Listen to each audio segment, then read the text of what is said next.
Hi, if you enjoy this clip, please visit my YouTube channel, Russ's One Idea Podcast.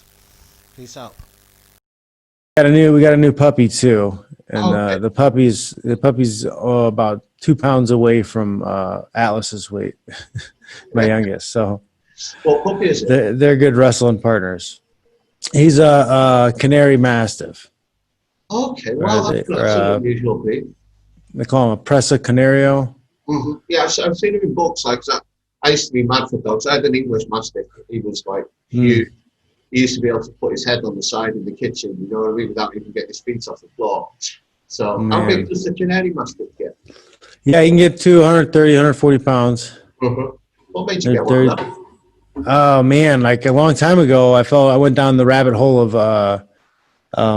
Blackout 300s. It's a gun. Oh, Here. okay. Yeah, I got one of those, and they got it there for close quarter combat and for hog hunting.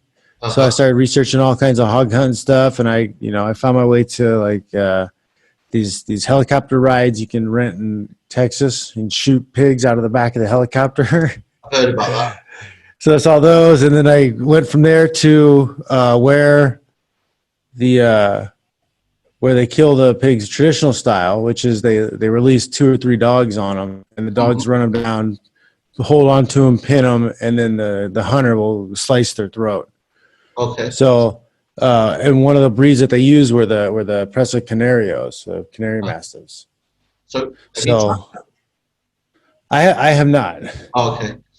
But I just like the look of the dog, and I started reading about the temperament, and then this is like 3 years ago. I started searching online, and I found this guy who had a litter up in Canada, and then we started talking, but the timing didn't work out for me to get it. I think I just moved back to like San Jose, and yeah, marriage wasn't great at the time, so it wasn't the right idea to bring a dog into the picture. And he ended up getting back to me a few years later he had a second litter with the same dogs, and he hit me up on Instagram. So I ended up getting the dog down here from Canada. We had to use some old treaty that allowed indigenous person to travel from Canada into the U.S. because everything shut down. Yeah. So yeah, there's a crazy story about the dog just getting here. Well, so is he an indigenous person, or did he get an indigenous person to? No, he had his friend or somebody he found it. Yeah. So he drove it all the way over. How far is it? He had somebody drive it down to Portland. Okay. Yeah, and I had somebody from Portland drive it down. Oh, okay. So what's the dog's name? Zuko. Zuko. Is it a dog or a bitch? Zuko. He's a doggo. Oh, wicked. I miss my dogs. I used to have like 4 pit bulls when I was in Thailand as well. That was just crazy. It was just too much hassle. How are the kids? A lot of dog. What's that?